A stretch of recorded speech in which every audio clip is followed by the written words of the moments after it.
Hello. Happy Wednesday. Oh, hello, Sharkies. You did. You got here first. How's it going?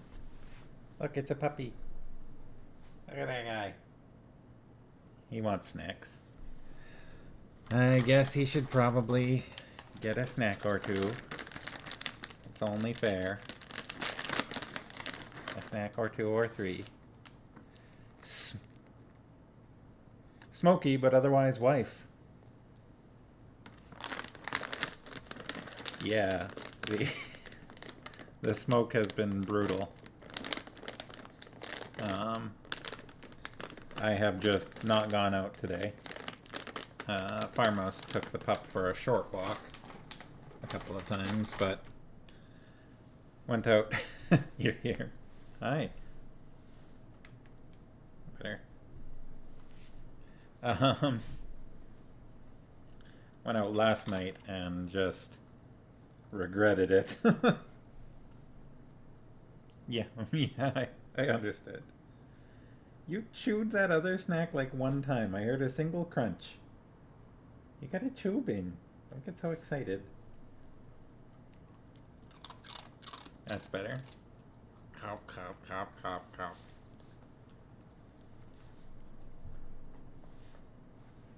One more. You went? You went? Go get it. Oh, it hit him in the back of the head. He ran too quick. That's it. More? Yeah, the smoke is nasty. Beaned. Binnabon bean. Bin a kegabon bean. Our friend Air Wrecker sent me a picture of what it looks like out closer to Chilliwack, and it is much worse there than it is here. I could pull up the picture, but I don't know if it would look. We'll see. Just a sec.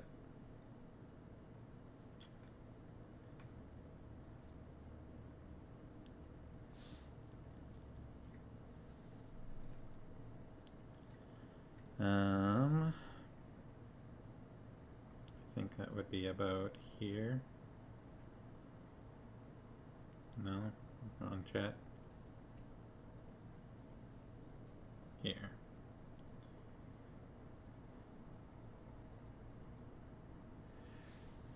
You're not. This is in like closer to Chilliwack, and you should be able to see mountains normally from this view.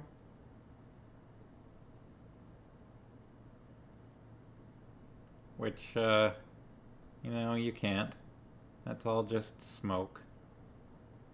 It's pretty nasty. So it's not that bad where I am, but it is pretty bad. The draw distance, the view is reduced. Look close to that.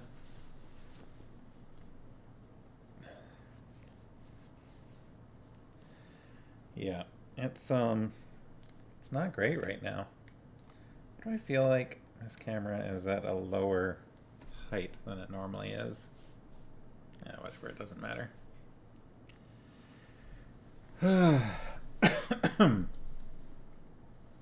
So yeah, stay out of it as much as you can. Yeah, we saw the forecast said rain for Friday. Hopefully that washes some of it out of the sky, and hopefully that remains the forecast, remains the actual. I see. Yep, that'll do it. Can't go to a pumpkin patch without mud. It says right now a 75% chance of rain for Friday and Saturday. And then 61% for Sunday and 88 for Tuesday.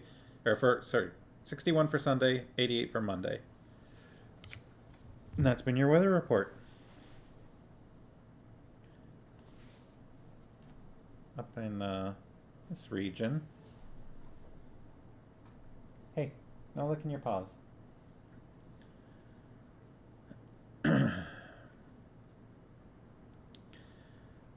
Yeah, so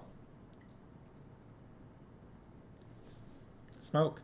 It's gross.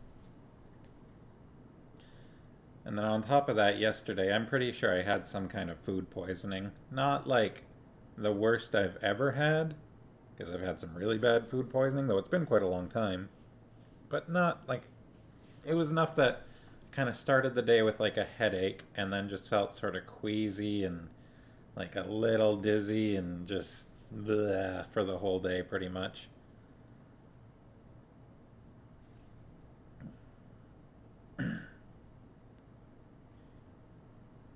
Yeah, I saw your post about that earlier. I'm hoping that it's just I don't know. That sounds not great, yeah.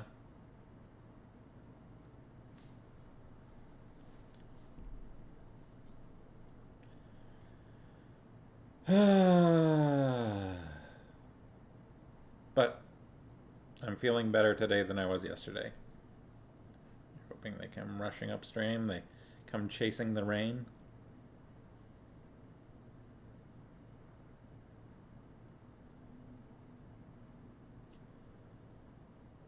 Yeah, I don't think I really have plans for this weekend yet, except that I was thinking maybe I would see if I could go do some more painting. Been doing that over at the minis that I showed you before. I've been doing that at a friend's house mostly, so see if he's up for that this weekend maybe. If there isn't something else I'm forgetting. It's fun to watch them take a running start, get up the rocks. I've never actually seen that in person. I've definitely seen videos. But I don't think I've really seen anything quite like that in person.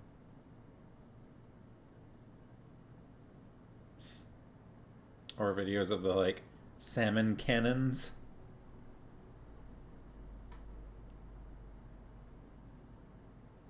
The like for getting them over dams and things.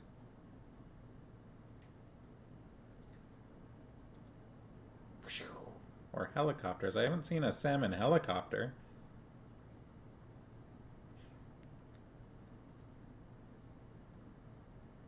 I've seen a dog helicopter.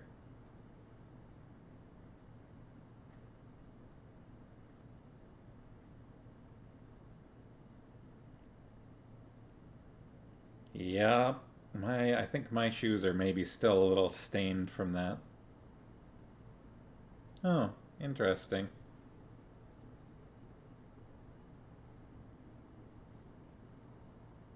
That's that must be quite the project.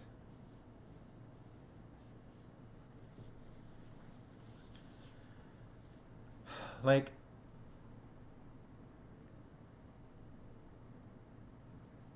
something like I don't know, maybe over a decade ago at this point, probably over a decade ago, I worked for the RCMP for a bit, just a 6-month contract in fleet management. So I was just, in an office doing paperwork stuff um, to do with cars and things. But this one day, it was at like the base in Chilliwack, the army base, the ex-army base, former army base. And I was up on the second floor and had a view out the window of this like training course for driving and this field. And this one day, um, I'm noticing this helicopter keeps taking off and like landing and taking off and landing and taking off all day long out in this field. And basically, what would happen is it would land. A guy with a dog would jump and run away, and then another guy with another dog would run and hop into the helicopter, and then it would go up and off over the mountains. And then, half an hour or something, or 45 minutes later, it would come back in from a different direction and land, and guy and dog jump out and run off, and another guy and another dog jump in, and up it goes and off over the mountains. And I guess these were like search and rescue dogs, and they were training them to get them accustomed to helicopter rides. Um, so this whole day was just for these people was just taking dogs for rides in helicopters. So it was just all day long this, yeah, helicopter giving dogs rides around, going over mountains and stuff. So that was kind of interesting to see. A nice way to break up the day, being like, oh, there goes another pup getting a helicopter ride. A very, very limited festival. Dog copter. My eyes are a little itchy. I hope it's not because of the smoke, but it might be. We had, I don't know if you remember that, like, our air conditioning system had like a breakdown during the summer. And at that time, they replaced the filters as part of it, so I'm hoping the air quality in our house is actually okay. But I noticed yesterday going down to the door, like I go down some steps over there to get to the front door, and just going down to the door, it started to smell smoky inside a little. So I'm sure there is some of it in the house, which is bleh.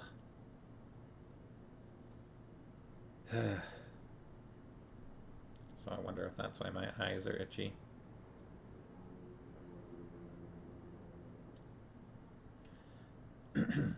Well, in my copy, we're on page 222, 222, out of, 380-ish, 380, 381. So, we're not quite 2/3 of the way through, but we're getting close.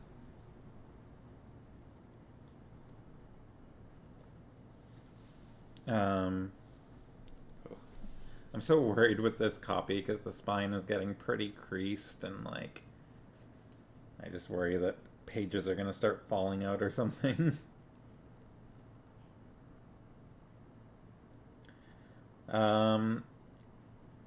So Detritus and Cuddy have been through all kinds of trouble at this point. After Detritus's run-in with high intelligence, high computing power, they escaped the Pork Futures warehouse, which meant that Detritus slowly slowed down again. Sped up and slowed down simultaneously. Then they found themselves in the middle of a encounter between the residents of Quarry Lane, the trolls, and a group of dwarfs that had come looking for trouble because apparently the Watch was saying that it was a troll what killed Mr. Hammerhawk. Now, to anyone that's seen the evidence, that's obviously not the case. And it's most likely not the Night Watch that's saying that it's a troll, which they had apparently taken into custody. So Cuddy and Detritus tried to stop the two groups from tussling with each other, and they sort of did by having both groups chase them down an alley, where the two of them then fell down into some sewers under Ankh-Morpork. Unused sewers for probably a very, very long time, but there were some footprints down there, which they followed, whether or not that was a good idea. And at the end of the footprints, they found sort of a cave-in, and they found something there, which we weren't told what it was they found. But they were both pretty unsettled by whatever it was.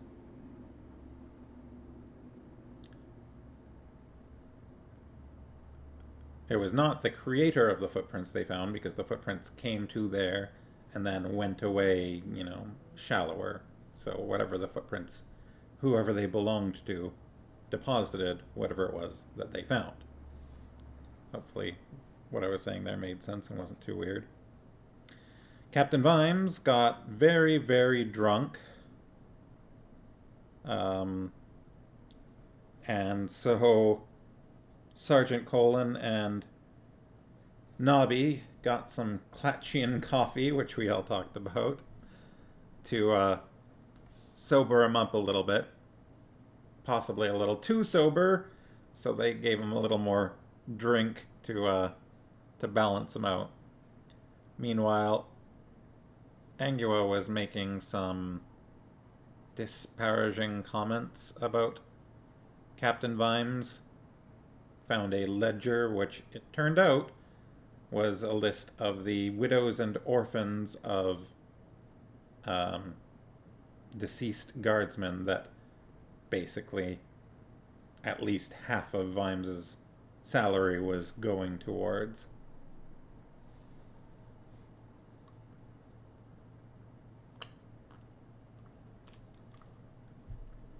So, I think she realized that she had been putting her foot in her mouth.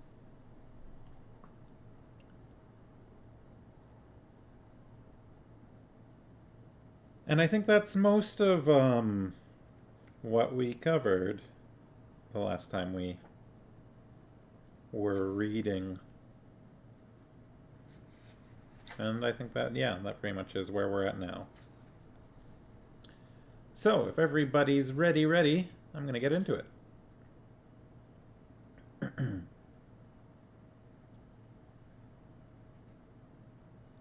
Vimes sat on the edge of his bed while Angua bandaged his hand. "Captain Quirk," said Carrot, "but he's not a good choice." "Mayonnaise Quirk, we used to call him," said Colin. "He's a pillock." "Don't tell me," said Angua. "He's rich, thick, and oily, yes?" "And smells faintly of eggs," said Carrot. "Plumes in his helmet," said Colin, "and a breastplate you can see your face in." "Well, Carrot's got one of those too," said Nobby. "Yes, but the difference is, Carrot keeps his armor polished because he likes nice clean armor," said Colin loyally, "while Quirk keeps his shiny because he's a pillock." "But he's wrapped up the case," said Nobby. "I heard about it when I went out for the coffee. He's arrested Coalface the Troll. You know, Captain, the privy cleaner. Someone saw him near Rhyme Street just before the dwarf got killed." "But he's massive," said Carrot. "He couldn't have got through the door." "He's got a motive," said Nobby. "Yes?" "Yes. Hammerhawk was a dwarf." "That's not a motive." "It is for a troll. Anyway, if he didn't do that, he probably did something. There's plenty of evidence against him." "Like what?" said Angua. "He's a troll." "That's not evidence." "It is to Captain Quirk," said the sergeant. "He's bound to have done something," Nobby repeated. In this, he was echoing the patrician's view of crime and punishment. If there was crime, there should be punishment. If the specific criminal should be involved in the punishment process, then this was a happy accident. But if not, then any criminal would do. And since everyone was undoubtedly guilty of something, the net result was that, in general terms, justice was done. "He's a nasty piece of work, that Coalface," said Colin. "A right-hand troll for chrysoprase." "Yes, but he couldn't have killed Bjorn," said Carrot. "And what about the beggar girl?" Vimes sat looking at the floor. "What do you think, Captain?" said Carrot. Vimes shrugged. "Who cares?" he said. "Well, you care," said Carrot. "You always care. We can't let even someone like—" "Listen to me," said Vimes, in a small voice. "Supposing we'd found who'd killed the dwarf and the clown, or the girl. It wouldn't make any difference. It's all rotten anyway." "What is, Captain?" said Colin. "All of it. You might as well try and empty a well with a sieve. Let the assassins try to sort it out. Or the thieves. You can try the rats next. Why not? We're not the people for this. We ought to have just stayed with ringing our bells and shouting, 'All's well.'" "But all isn't well, Captain," said Carrot. "So what? When has that ever mattered?" "Oh, dear," said Angua under her breath. "I think perhaps you gave him too much of that coffee." Vimes said, "I'm retiring from the watch tomorrow. 25 years on the streets." Nobby started to grin nervously, and stopped as the sergeant, without apparently shifting position, grabbed one of his arms and twisted it gently but meaningfully up his back. "And what good's it all been? What good have I done? I've just worn out a lot of boots. There's no place in Ankh-Morpork for policemen. Who cares what's right or wrong? Assassins and thieves and trolls and dwarfs. Might as well have a bloody king and have done with it." The rest of the night watch stood looking at their feet in mute embarrassment. Then Carrot said, "It's better to light a candle than to curse the darkness, Captain. That's what they say." "What?" Vimes's sudden rage was like a thunderclap. "Who says that? When has that ever been true? It's never been true. It's the kind of thing people without power say to make it all seem less bloody awful. But it's just words. It never makes any difference." Someone hammered at the door. "That'll be Quirk," said Vimes. "You're to hand over your weapons. The night watch is being stood down for a day. Can't have coppers running around upsetting things, can we? Open the door, Carrot." "But," Carrot began.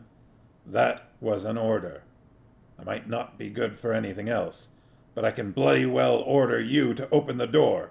So open the door." Quirk was accompanied by a half-dozen members of the day watch. They had crossbows. In deference to the fact that they were doing a mildly unpleasant job involving fellow officers, they had them pointing slightly downwards. In deference to the fact that they weren't damn fools, they had the safety catches off.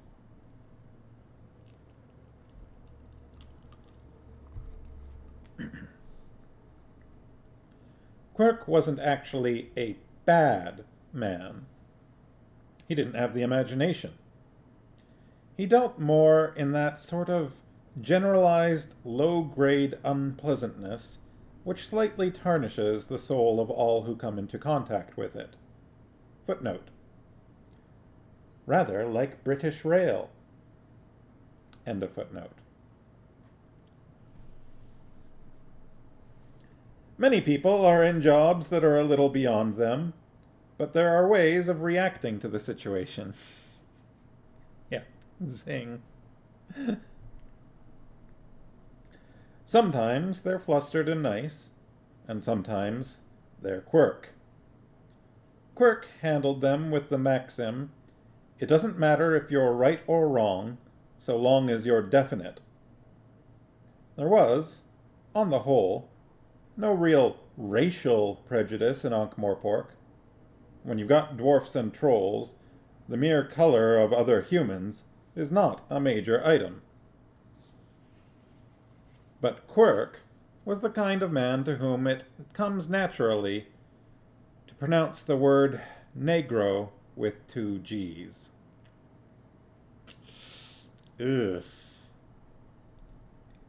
He had a hat with plumes in it.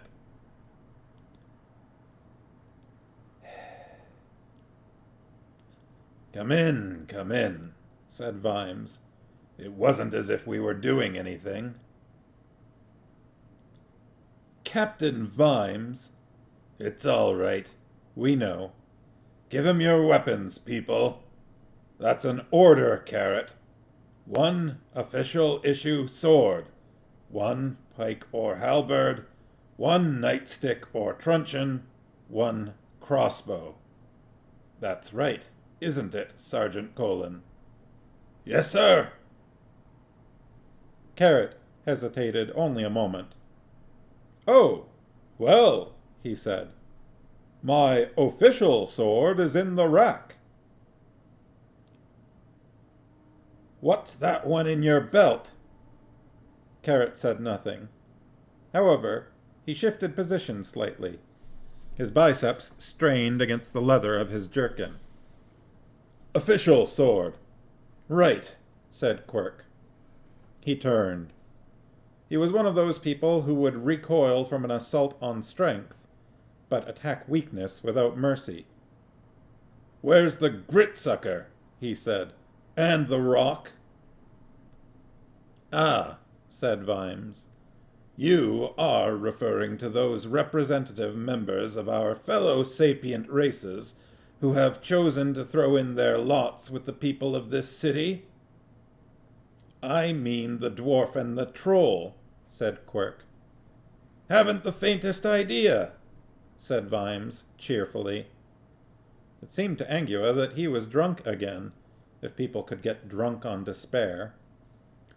We don't know, sir, said Colon. Haven't seen 'em all day. Probably fighting up in Quarry Lane with the rest of them, said Quirk. You can't trust people of their type. You ought to know that.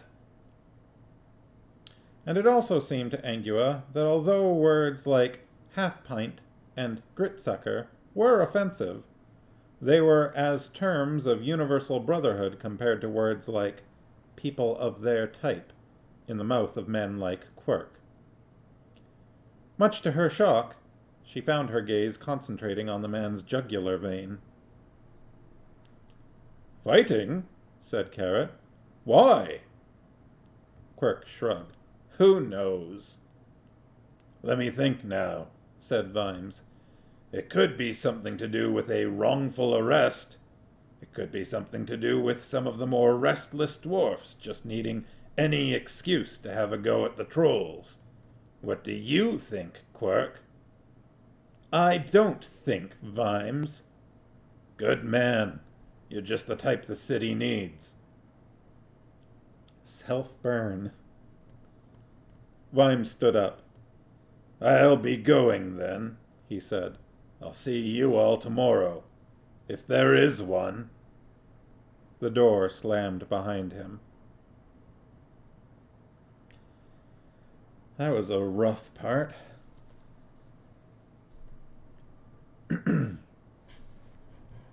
This hall was huge. It was the size of a city square, with pillars every few yards to support the roof. Tunnels radiated off it in every direction, and at various heights in the walls. Water trickled out of many of them, from small springs and underground streams. That was the problem. The film of running water over the stone floor of the hall had wiped away traces of the footprints. A very large tunnel, almost blocked with debris and silt, led off in what Cuddy was pretty sure the direction of the estuary.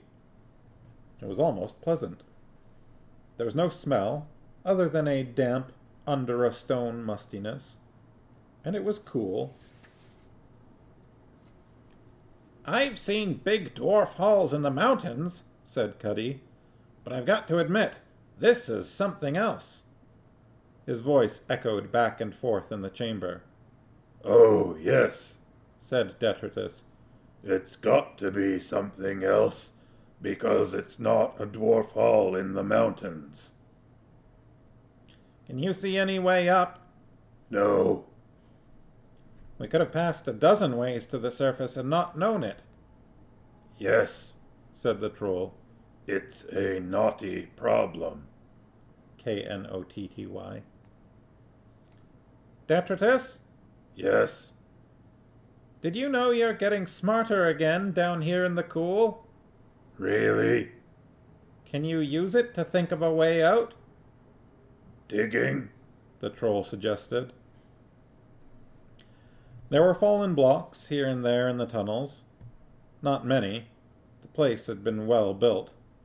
Nah, haven't got a shovel, said Cuddy. Detritus nodded. Give me your breastplate, he said.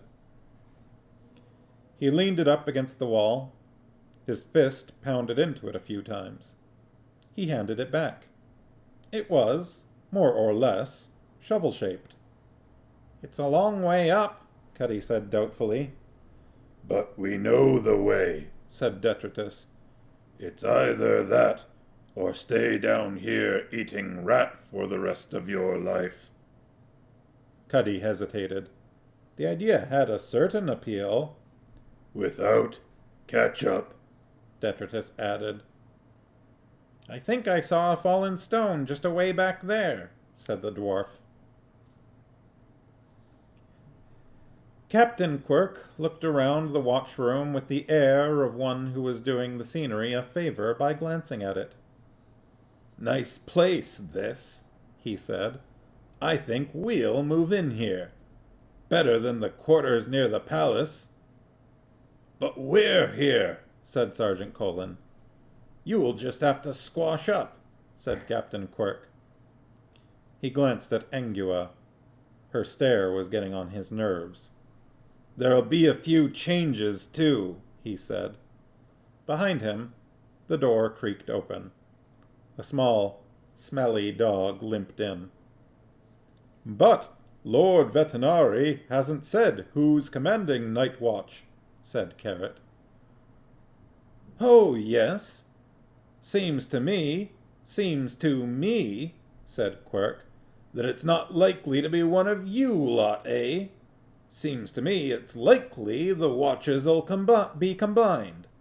Seems to me there's too much sloppiness around the place. Seems to me there's a bit too much of a ragtag. He glanced at Angua again. The way she was looking at him was putting him off. Seems to me, Quirk began again, and then noticed the dog. Look at this, he said. Dogs in the watch-house. He kicked Gaspode hard, and grinned as the dog ran yelping under the table. What about Lettuce Nibs, the beggar girl? Said Angua. No troll killed her, or the clown. You got to see the big picture, said Quirk. Mr. Captain, said a low voice from under the table, audible at a conscious level only to Angua. You got an itchy bottom. What big picture's this, then? Said Sergeant Colin. Got to think in terms of the whole city, said Quirk. He shifted uneasily. Really itchy, said the sub-table voice. You feeling all right, Captain Quirk? Said Angua. The captain squirmed. Prickle, prickle, prickle, said the voice. I mean, some things are important, some ain't, said Quirk. Arg! Sorry? Prickle.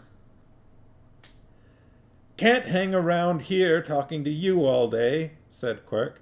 You, report to me, tomorrow afternoon. Prickle, prickle, prickle. About face! The day watch scurried out, with Quirk hopping and squirming in, as it were, the rear.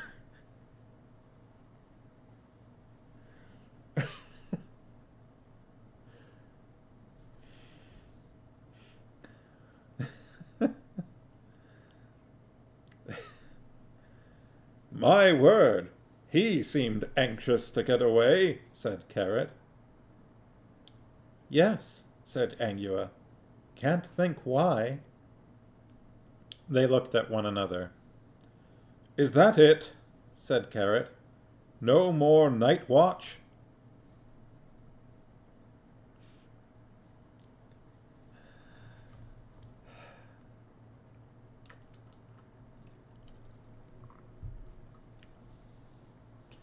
It's generally very quiet in the Unseen University Library. There's perhaps the shuffling of feet as wizards wander between the shelves, the occasional hacking cough to disturb the academic silence, and every once in a while, a dying scream as an unwary student fails to treat an old magical book with the caution it deserves. Consider orang-utans. For some reason there's a hyphen in the middle there.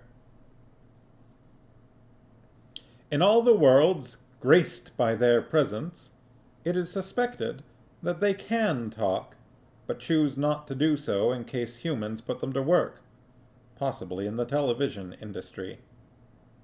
In fact, they can talk. It's just that they only talk in orang-utan. Humans are only capable of listening in bewilderment.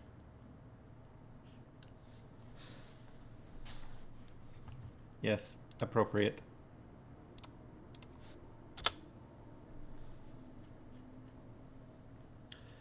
The librarian of Unseen University had unilaterally decided to aid comprehension by producing an orangutan/human dictionary. He'd been working on it for 3 months. It wasn't easy. He'd got as far as ook. Footnote. Which can mean, well, meanings include, pardon me, you're hanging from my rubber ring, thank you so very much. It may just be vital biomass oxygenating the planet to you, but it's home to me. And I'm sure there was a rainforest around here a moment ago. End of footnote.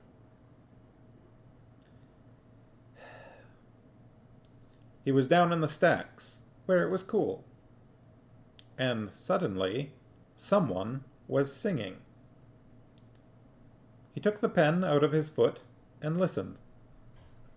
A human would have decided they couldn't believe their ears. Orangs are more sensible. If you won't believe your own ears, whose ears will you believe? Someone was singing underground. Or trying to sing. The chthonic voices went something like this. Glog, glod, glog, glod. Listen, you troll! It's the simplest song there is. Look, like this. Gold, gold, gold, gold. Gold, gold, gold, gold. No! That's the second verse! There was also the rhythmical sound of dirt being shoveled and rubble being moved. The librarian considered matters for a while. So, a dwarf and a troll. He preferred both species to humans. For one thing, neither of them were great readers. The librarian was, of course, very much in favor of reading in general, but readers, in particular, got on his nerves. There was something, well, sacrilegious about the way they kept taking books off the shelves and wearing out the words by reading them. He liked people who loved and respected books, and the best way to do that, in the librarian's opinion, was to leave them on the shelves where nature intended them to be. Chthonic? Alright.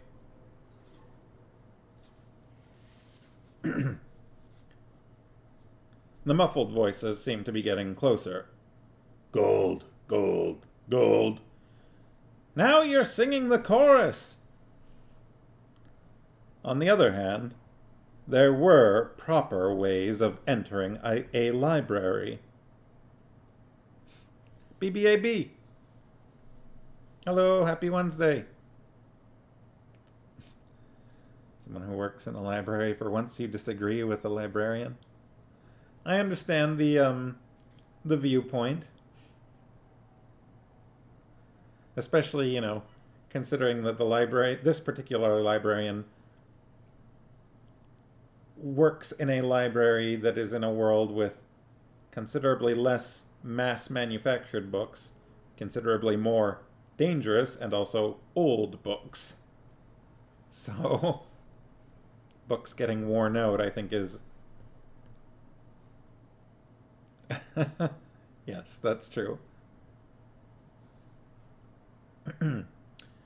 He waddled over to the shelves and selected Hump Tulip's seminal work, How to Kill Insects. All 2,000 pages of it.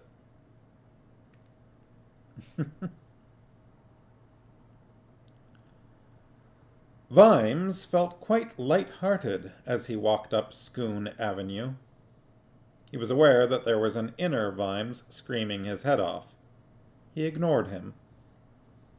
You couldn't be a real copper in Ankh-Morpork and stay sane. You had to care. And caring in Ankh-Morpork was like opening a tin of meat in the middle of a piranha school. Everyone dealt with it in their own way. Colin never thought about it, and Nobby didn't worry about it, and the new ones hadn't been in long enough to be worn down by it, and Carrot was just himself. Hundreds of people died in the city every day, often of suicide. So what did a few more matter? The Vimes inside hammered on the walls. There were quite a few coaches outside the Ramkin mansion, and the place seemed to be infested with assorted female relatives and interchangeable Emmas. They were baking things and polishing things. Vimes strolled through, more or less unregarded. He found Sybil out in the dragon house, in her rubber boots and protective dragon armor. She was mucking out, apparently blissfully unaware of the controlled uproar in the mansion. She looked up as the door shut behind Vimes. "Oh, there you are. You're home early," she said. "I couldn't stand the fuss, so I came out here. But I'll have to go and change soon." She stopped when she saw his expression. "There's something wrong, isn't there?" "I'm not going back," said Vimes. "Really? Last week you said you'd do a full watch. You said you were looking forward to it." Not much gets past old Sybil, Vimes thought. She patted his hand. "I'm glad you're out of it," she said. Corporal Nobbs darted into the watch-house and slammed the door behind him. "Well?" said Carrot. "It's not good," said Nobby.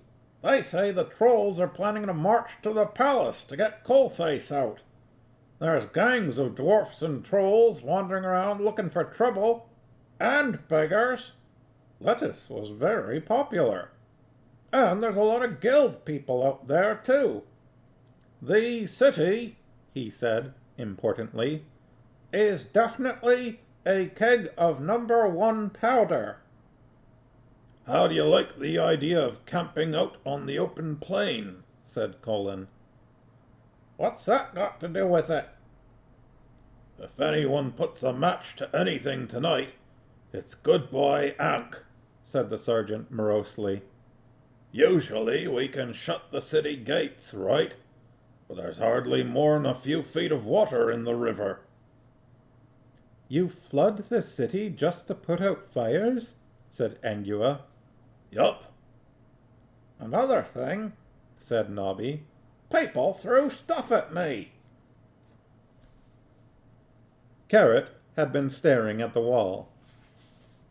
Now he produced a small, battered black book from his pocket and started to thumb through the pages.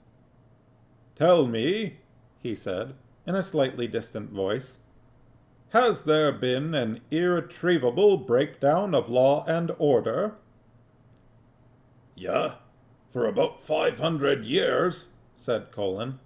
Irretrievable breakdown of law and order is what Ankh-Morpork is all about. No, I mean more than usual. It's important. Carrot turned a page. His lips moved silently as he read. Throwing stuff at me sounds like a breakdown in law and order, said Nobby. He was aware of their expressions. I don't think we could make that stick, said Colin. It stuck all right, said Nobby. And some of it went down my shirt. Why throw things at you? Said Angua. It's 'cause I was a watchman, said Nobby. The dwarfs don't like the watch 'cause of Mr. Hammerhawk, and the trolls don't like the watch 'cause of Coalface being arrested, and people don't like the watch 'cause of all these angry dwarfs and trolls around. Someone thumped at the door. That's probably an angry mob right now, said Nobby. Carrot opened the door. It's not an angry mob, he announced. Ook! It's an orangutan carrying a stunned dwarf, followed by a troll. But he is quite angry, if that's any help. Lady Ramkin's butler, Willikins, had filled him a big bath. Ha! Tomorrow it'd be his butler and his bath. Excuse me. And this wasn't one of the old hip bath, drag it in front of the fire jobs. No. The Ramkin mansion collected water off the roof into a big cistern, after straining out the pigeons, and then it was heated by an ancient geyser, footnote, who stoked the boiler, end of footnote, and followed along drumming, groaning lead pipes to a pair of mighty brass taps, and then into an enameled tub. There were things laid out on a fluffy towel beside it. Huge scrubbing brushes, 3 kinds of soap, a loofah. Willikins was standing patiently beside the bath, like a barely heated towel rail. Yes, said Vimes.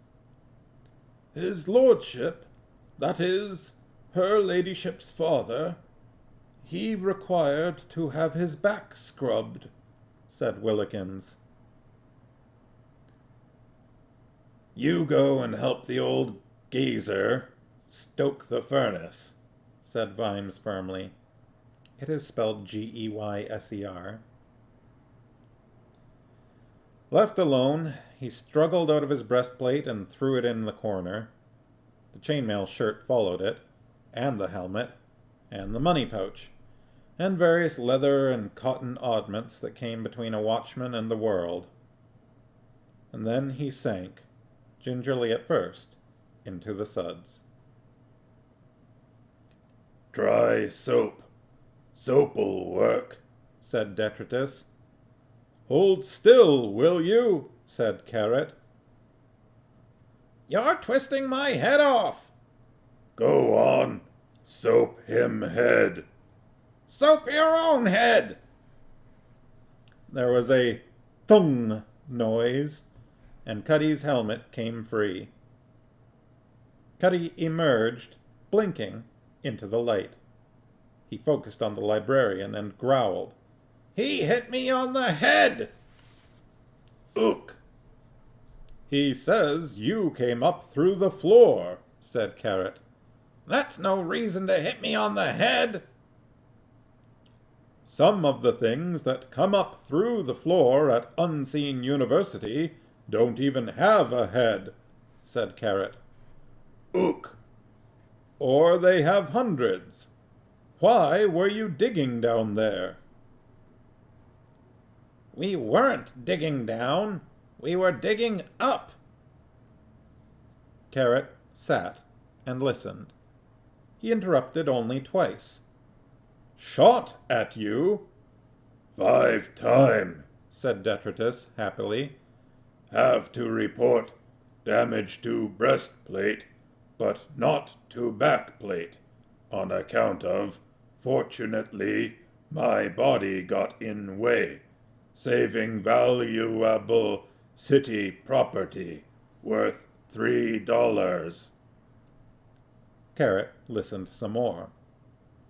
Sewers? He said eventually. It's like the whole city underground. We saw crowns and stuff carved on the walls. Carrot's eyes sparkled. That means they must date right back to the days when we had kings. And then, when we kept on rebuilding the city, we forgot they were down there. That's not all that's down there, said Cuddy. We found something. Oh? Something bad. You won't like it at all, said Detritus. Bad, bad, bad. Even worse. We thought it would be best to leave it there, said Cuddy, on account of it being evidence. But you ought to see it. It's going to upset everything, said the troll, warming to the part. What was it? If we tell you, you say, stupid ethnic people, you pulling my leg off, said Detritus. So you'd better come and see, said Cuddy. Sergeant Colin looked at the rest of the watch. All of us, he said nervously. Shouldn't a couple of senior officers stay up here, in case anything happens? Do you mean in case anything happens up here? Said Angua tartly.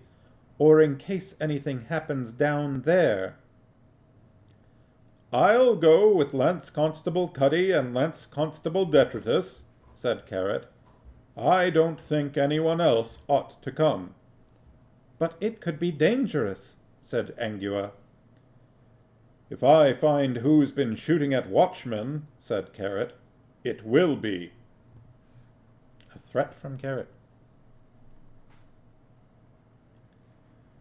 Samuel Vimes reached up with a big toe and turned on the hot tap. There was a respectful knock at the door, and Willikins, old retainered in. Old retainer as a verb. Would sir be wanting anything? Vimes thought about it. Lady Ramkin said you wouldn't be wanting any alcohol, said Willikins, as if reading his thoughts. Did she? Emphatically, sir. But I have here a very fine cigar. He winced as Vimes bit the end off and spat it over the side of the bath, but produced some matches and lit it for him. Thank you, Willikins. What's your first name? First name, sir? I mean, what do people call you when they've got to know you better? Willikins, sir. Oh, right then. Well, you may go, Willikins. Yes, sir. Vimes lay back in the warm water. The inner voice was still in there somewhere, but he tried not to pay any attention. About now, it was saying, you'd be proceeding along the Street of Small Gods, just by the bit of old city wall where you could stop and smoke a roll-up out of the wind. To drown it out, he started to sing at the top of his voice.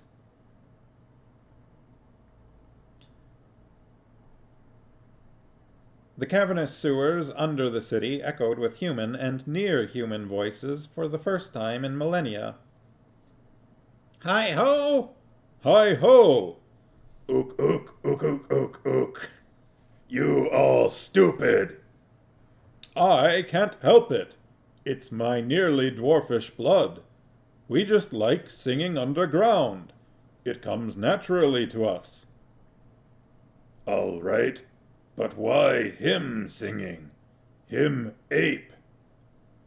He's a people person. They'd brought torches. Shadows jumped among the pillars in the big cavern and fled along the tunnels. Whatever the possible lurking dangers, Carrot was beside himself with the joy of discovery. It's amazing! The Via Cloaca is mentioned in some old book I read, but everyone thought it was a lost street. Superb workmanship. Lucky for you, the river was so low. It looks as though these are normally full of water. That's what I said, said Cuddy. Full of water, I said. He glanced cautiously at the dancing shadows, which made weird and worrying shapes on the far wall. Strange biped animals, eldritch underground things. Carrot sighed. Stop making shadow pictures, Detritus.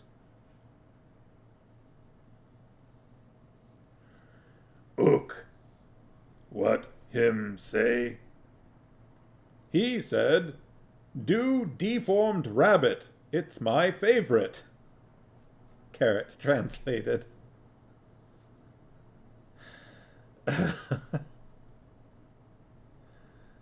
That seems like a very, Mel Brooks style gag. This whole bit.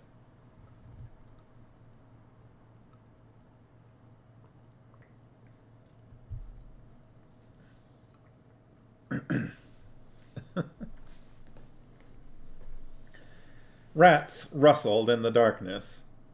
Cuddy peered around. He kept imagining figures back there, sighting along some kind of pipe. There were a disturbing few moments when he lost sight of the tracks on the wet stone, but he picked them up again near a mold-hung wall. And then there was the particular pipe. He'd made a scratch on the stones. It's not far along, he said, handing Carrot the torch. Carrot disappeared. They heard his footsteps in the mud, and then a whistle of surprise, and then silence for a while. Carrot reappeared. My word, he said. You two know who this is? So it is a who. It looks like, Cuddy began. It looks like trouble, said Carrot. You see why we didn't bring it back up? Said Cuddy. Carrying a human's corpse through the streets right now would not be a good idea, I thought. Especially this one. I thought some of that too, Detritus volunteered. So, a human's corpse. Taking bets. Right enough, said Carrot. Well done, men. I think we'd better leave it for now, and come back with a sack later on. And don't tell anyone else. Except the sergeant and everyone, said Cuddy. No, not even them. It'd make everyone very jumpy. Just as you say, Corporal Carrot. We're dealing with a sick mind here, men. Underground light dawned on Cuddy. Ah, he said. You suspect Corporal Nobbs, sir? This is worse. Come on, let's get back up. He looked back toward the big pillar-barred cavern. Any idea where we are, Cuddy? Could be under the palace, sir. That's what I reckoned. Of course, the tunnels go everywhere. Carrot's worried train of thought faltered away on some distant track. There was water in the sewers, even in this draught. Springs flowed into them, or water filtered down from far above. Everywhere was the drip and splash of water, and cool, cool air. It would almost be pleasant were it not for the sad, hunched corpse of someone who looked for all the world like Beano the clown.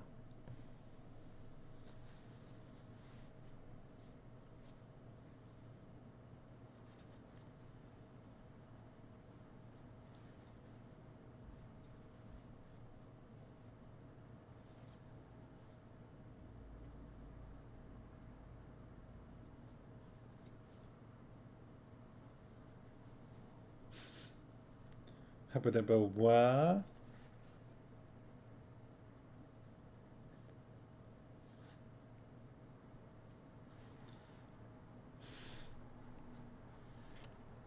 So as far as we had been aware, Beano had been cremated. Beano was the one that was originally murdered. The one that showed them around was Boffo.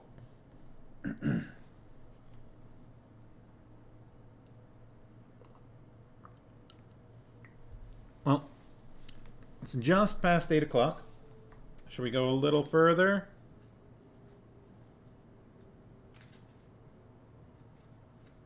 How's everyone feeling today? We're on page 200 and halfway through 240. We could go maybe to 249. There's a scene break there. All right. I mean, there's one on the following page, but that's not very long. Vimes dried himself off.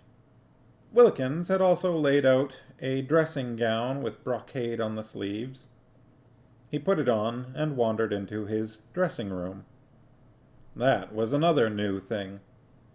The rich even had rooms for dressing in, and clothes to wear while you went into the dressing rooms to get dressed.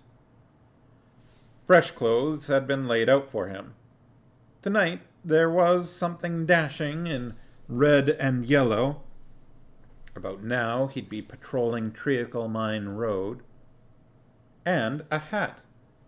It had a feather in it. Vimes dressed himself and even wore the hat, and he seemed quite normal and composed, until you realized that he avoided meeting his own gaze in the mirror.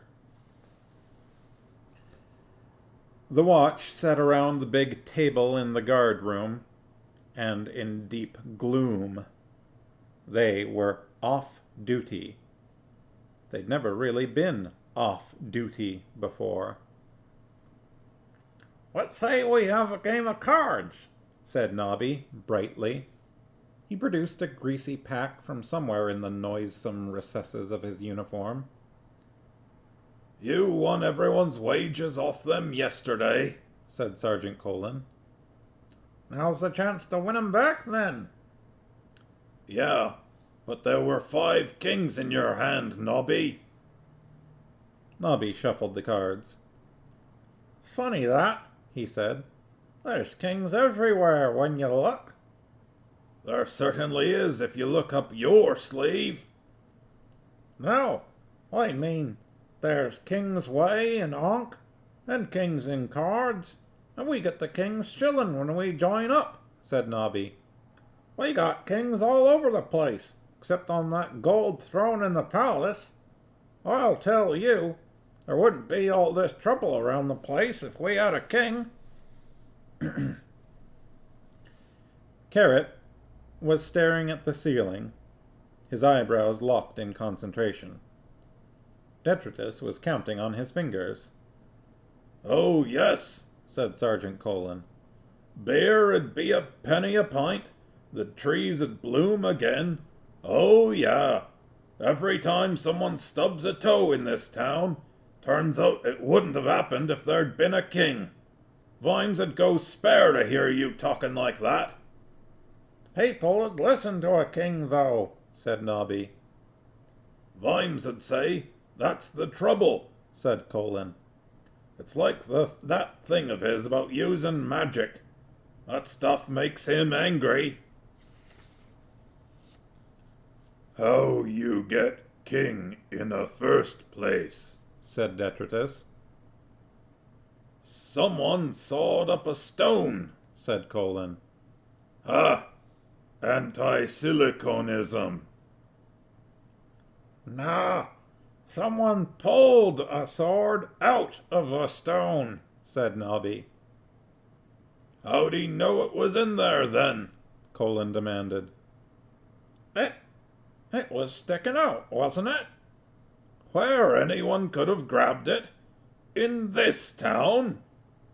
"Only the rightful king could do it, see?" said Nobby. "Oh, right," said Colin. "I understand. Oh, yes. So what you're saying is, someone had decided who the rightful king was before he pulled it out? Sounds like a fix to me. Probably someone had a fake hollow stone and some dwarf inside hanging on the other end with a pair of pliers until the right guy came along."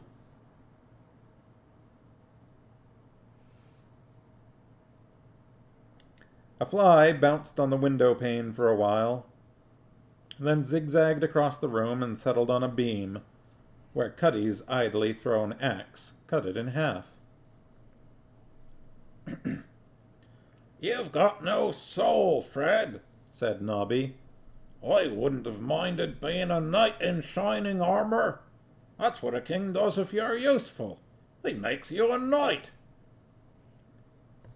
"A night watchman in crappy armour is about your métier," said Colin, who looked around proudly to see if anyone had noticed the slanty thing over the E. "Nah, just catch me being respectful to some bloke because he just pulled a sword out of a stone. That don't make you a king.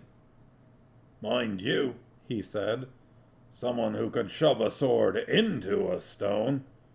A man like that, now, he's a king." "A man like that'd be an ace," said Nobby. Angua yawned. Ding ding, a ding ding. "What the hell's that?" said Colin. Carrot's chair thumped forward. He fumbled in his pocket, and pulled out a velvet bag, which he upended on the table. Out slid a golden disc about 3 inches across. When he pressed a catch on one side, it opened like a clamshell. The stopped watch peered at it. "It's a clock," said Angua. "A watch," said Carrot. "It's very big." "That's because of the clockwork. There has to be room for all the little wheels. The small watches just have those little time demons in, and they don't last, and anyway, they keep rotten time." Yeah, the stopped watch. Ding ding a ding ding, ding dingle ding ding. "And it plays a tune," said Angua. "Every hour," said Carrot. "It's part of the clockwork." Ding, ding, ding. "And it chimes the hours afterwards," said Carrot. "It's slow, then," said Sergeant Colin. "All the others just struck. You couldn't miss 'em." "My cousin Jorgen makes ones like these," said Cuddy. They keep better time than demons or water clocks or candles. Or those big pendulum things. There's a spring and wheels, said Carrot. The important bit, said Cuddy, taking an eyeglass from somewhere in his beard and examining the watch carefully, is a little rocking thingummy that stops the wheels from going too fast. How does it know if they're going too fast? Said Angua. It's kind of built in, said Cuddy. Don't understand it much myself. What's this inscription here? He read it aloud. A watch from your old friends in the watch? It's a play on words, said Carrot. There was a long, embarrassed silence. I chipped in a few dollars each from you new recruits, he added, blushing. I mean, you can pay me back when you like, if you want to. I mean, you'd be bound to be friends, once you got to know him. The rest of the watch exchanged glances. He could lead armies, Angua thought. He really could. Some people have inspired whole countries to great deeds because of the power of their vision, and so could he. Not because he dreams about marching hordes or world domination or an empire of 1,000 years, just because he thinks that everyone's really decent underneath and would get along just fine if only they made the effort. And he believes that so strongly, it burns like a flame which is bigger than he is. He's got a dream, and we're all part of it, so that it shapes the world around him. And the weird thing is that no one wants to disappoint him. It'd be like kicking the biggest puppy in the universe. It's a kind of magic. The gold's rubbing off, said Cuddy. But it's a good watch, he added quickly. I was hoping we could give it to him tonight, said Carrot. And I'll go out for a drink. Not a good idea, said Angua. Leave it until tomorrow, said Colin. We'll form a guard of honor at the wedding. That's traditional. Everyone holds their swords up in a kind of arch. We've only got one sword between us, said Carrot glumly. They all stared at the floor. It's not fair, said Angua. I don't care who stole whatever they stole from the assassins, but he was right to try to find out who killed Mr. Hammerhawk. And no one cares about lettuce nibs. I like to find out who shoot me, said Detritus. Beats me why anyone'd be daft enough to steal from the assassins, said Carrot. That's what Captain Vimes said. He said you'd have to be a fool to think of breaking into that place. Fermi has COVID. Oh, boy. I'm sorry to hear that. I hope they're okay. All right, well, have a good night, BBAB. Thanks for joining us. I'll be back here on Friday. See you next time.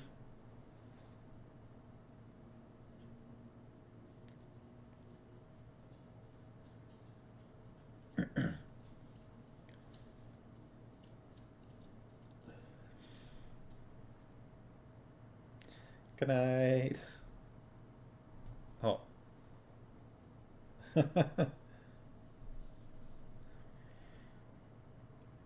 He said you'd have to be a fool to think of breaking into that place.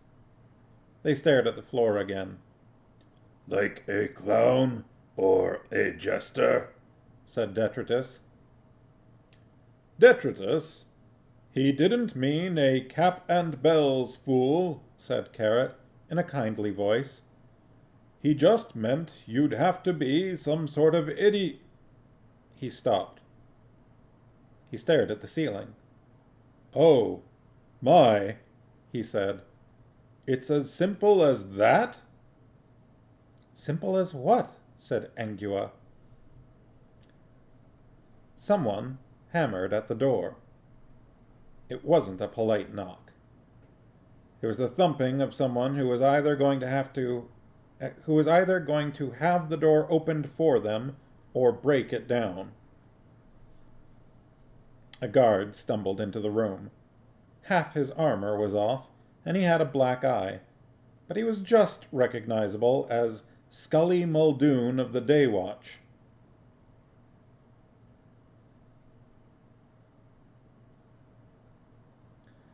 Colin helped him up. Been in a fight, Scully?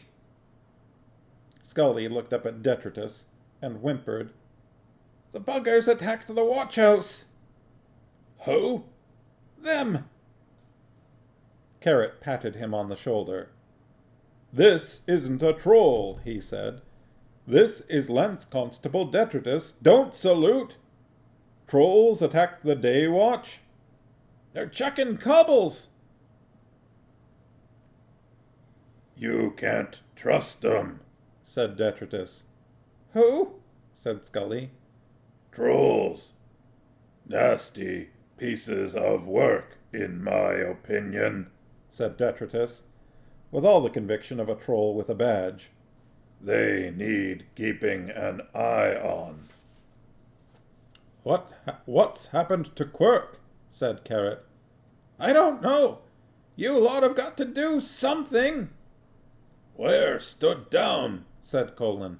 Official. Don't give me that. Ah, said Carrot, brightly. He pulled a stub of pencil out of his pocket and made a little tick in his black book. You still got that little house in Easy Street, Sergeant Muldoon? What? What? Yes. What about it? Is the rent worth more than a farthing a month? Muldoon stared at him with his one operating eye. Are you simple or what? Carrot gave him a big smile. That's right, Sergeant Muldoon. Is it, though? That's right, he is simple. Worth a farthing, would you say? There's dwarfs running around the streets looking for a fight, and you want to know about property prices? A farthing? Don't be daft. It's worth at least $5 a month.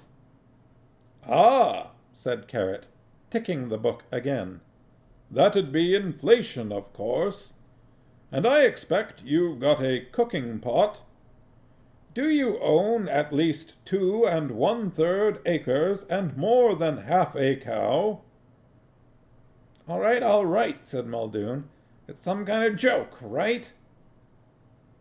I think probably the property qualification can be waived, said Carrot.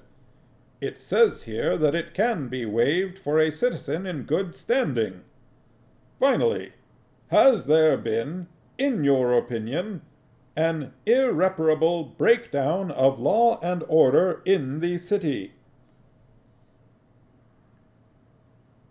They turned over Throat Dibbler's barrow and made him eat 2 of his sausages in a bun. Oh, I say, said Colin. Without mustard! I think we can call that a yes, said Carrot. He ticked the page again and closed the book with a definite snap. We'd better be going, he said. We were told, Colin began. According to the laws and ordinances of Ankh-Morpork, said Carrot, any residents of the city, in times of the irreparable breakdown of law and order, shall, at the request of an officer of the city who is a citizen in good standing, there's a lot of stuff here about property and stuff, and then it goes on, form themselves into a militia for city defense. What does that mean? Said Angua. Militia, mused Sergeant Colin. Hang on. You can't do that, said Muldoon. That's nonsense. It's the law. Never been repealed, said Carrot. We've never had a militia. Never needed one. Until now, I think. Now look here, said Muldoon. You come back with me to the palace. You're men of the watch. And we're going to defend the city, said Carrot.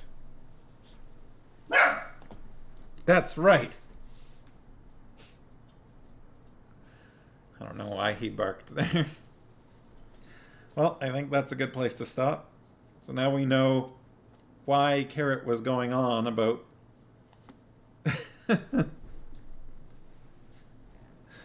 all that stuff he was going on about.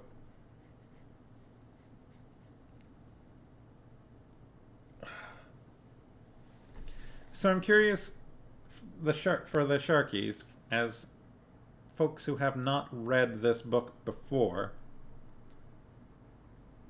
does the plot seem clear so far?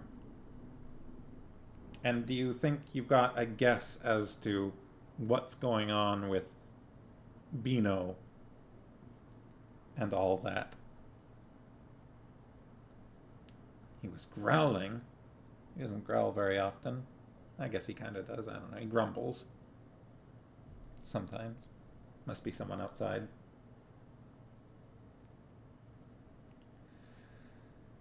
I definitely remember like the broad strokes of this book, but it's been quite a while since I've read it last. So some of the finer details have escaped me.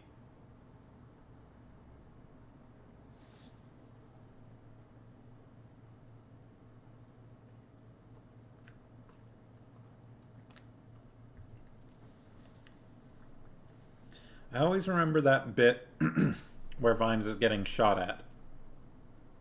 And he's, got the helmet on the stick, and he's thinking, that's what you want in someone that's trying to murder you, is for them to be less intelligent than you are, or whatever.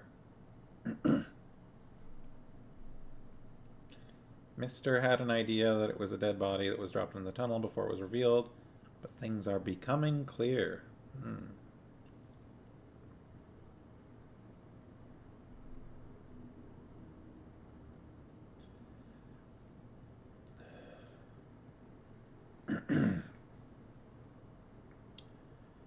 Well, let's see.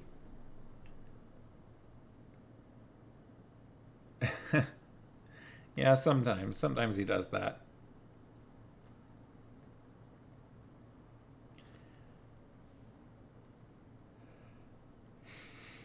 It is nice when I can't predict the ending to a story. It's always frustrating when you're like reading or watching something and I don't know, maybe the author thinks they're being subtle, but they're really not. And so there's just massive clues and you go, okay, well, I know exactly what's going to happen here. Sometimes that's like entertaining when you can kind of guess the ending, and if it feels like there's a trick to it that you've figured out. But sometimes, like, especially if it happens a bunch of times in a row, it can get, I don't know, disappointing, I think.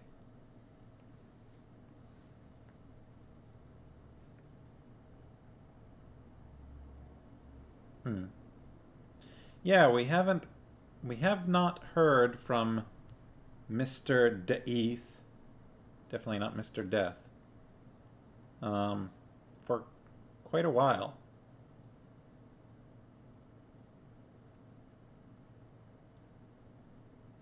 The last time we did, he was, I don't know, kind of speaking to the gun or something, or maybe the gun was controlling him. Alright, well, it looks like Mr. Slightly Stupid Bear is playing some Deep Rock Galactic. I do like me some Space Dwarfs, so I'm going to raid over there. I think Pratchett gives the audience enough credit to not give stupid clues. Yeah, which I appreciate. I enjoy, I don't know, foreshadowing's all right, but you can't overdo it. That was something that I did not enjoy. I haven't watched Game of Thrones, but I read the books. And that was something I did not enjoy about the books. I thought that Mr. Martin was quite good at painting a picture, at describing a scene. I was impressed by that. But the foreshadowing was really heavy-handed, to the point where I found the books became very predictable.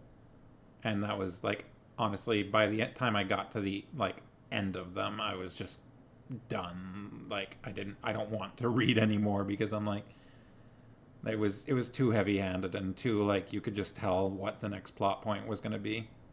You know, there were some things that you couldn't necessarily see coming specifically, but you could tell in general terms what they were going to be.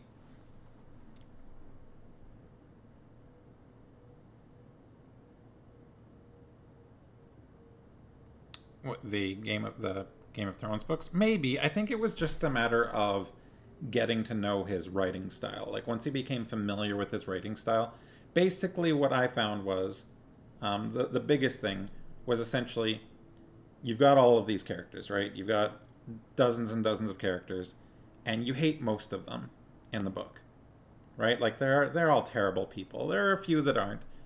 There are a few that, you know, you don't mind even from the beginning, but most of them are pretty terrible. But then you'll get one of these terrible people, you'll get some of their history, or you'll get to know them a little bit better, and you'll start to like them a little bit.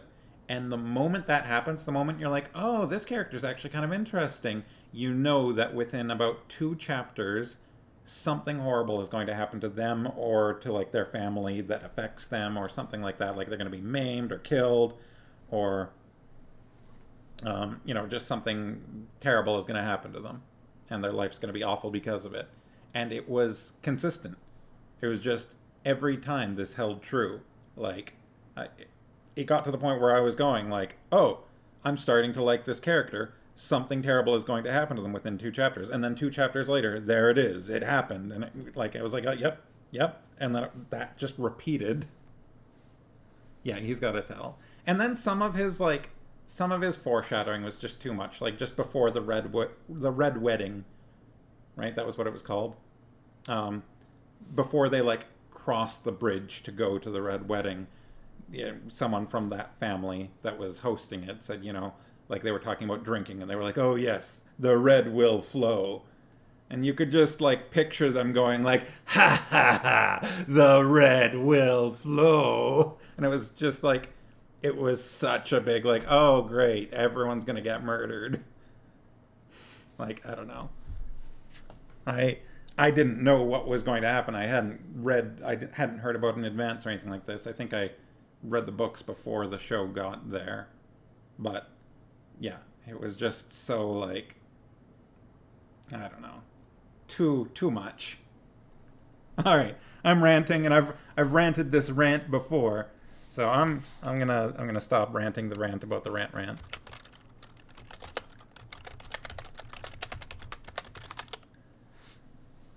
Maybe he shouldn't play poker. Yeah. All right. Well, go say hi to Bear. And have a good night, everyone, and hopefully you have a good rest of the week. I'll be back here on Friday. Good night, Sharkies. Thanks for joining me yet again. We're getting close. We're getting through this book. All right, see you Friday.